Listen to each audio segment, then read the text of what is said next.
Houston, we are having technical difficulties. Welcome to day 7.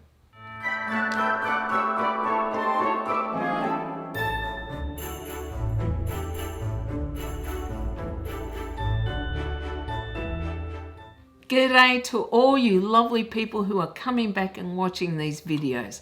I really do appreciate it.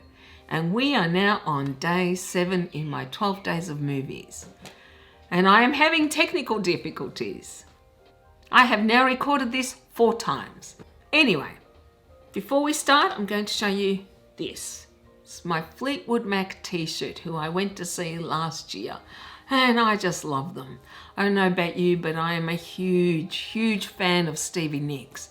I remember buying her very first album and I love absolutely every album she has done. Anyway, I digress as usual because I can't help myself. Okay, let's talk about movies. And my choice for today is something different. It is in fact a science fiction film. I did say I'm going to mix it up and I think I'm doing that. I hope that some of you are science fiction fans. I am a huge fan of science fiction, I must admit. But this film I think is a little different to most science fictions. And today's film is Contact.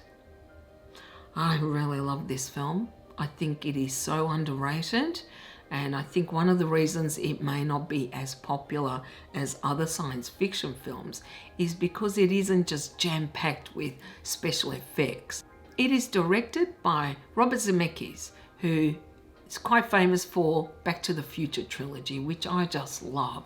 They are definitely one of my favourite series anyway. He also did, I think, Forrest Gump, another great film. But we are today talking about Contact.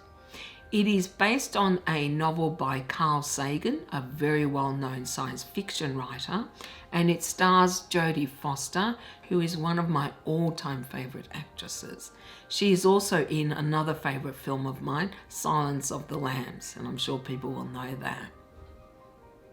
I think it's a real shame that she is no longer acting as much because she is just so damn good.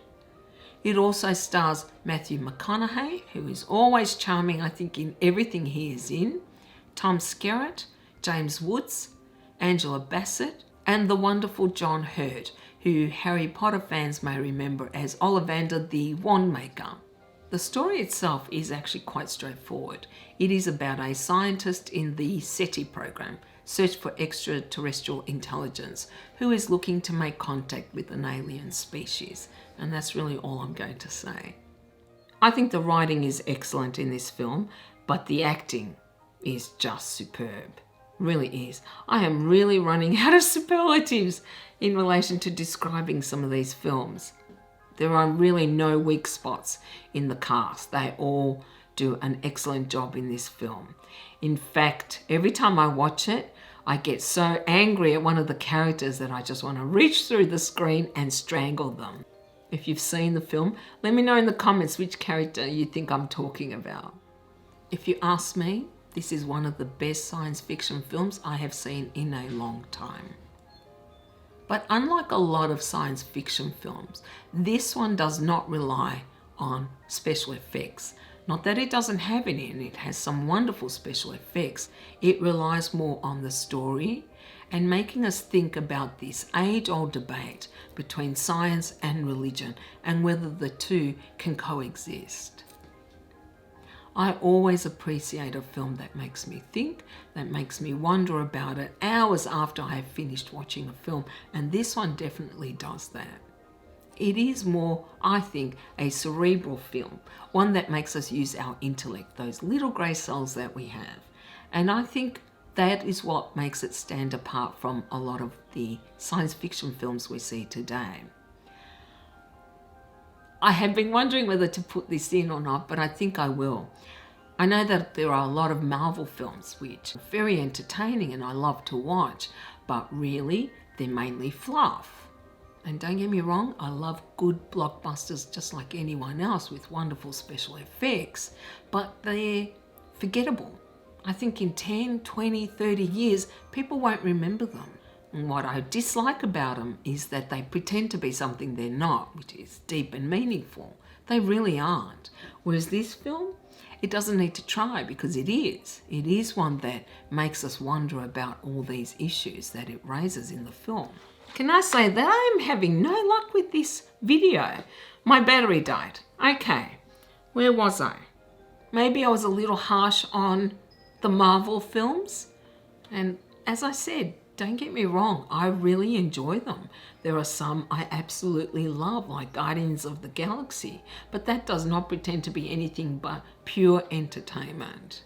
I think overall that they are fluff, very entertaining fluff, but still fluff. I don't think you could ever say that about Contact. I really love this film.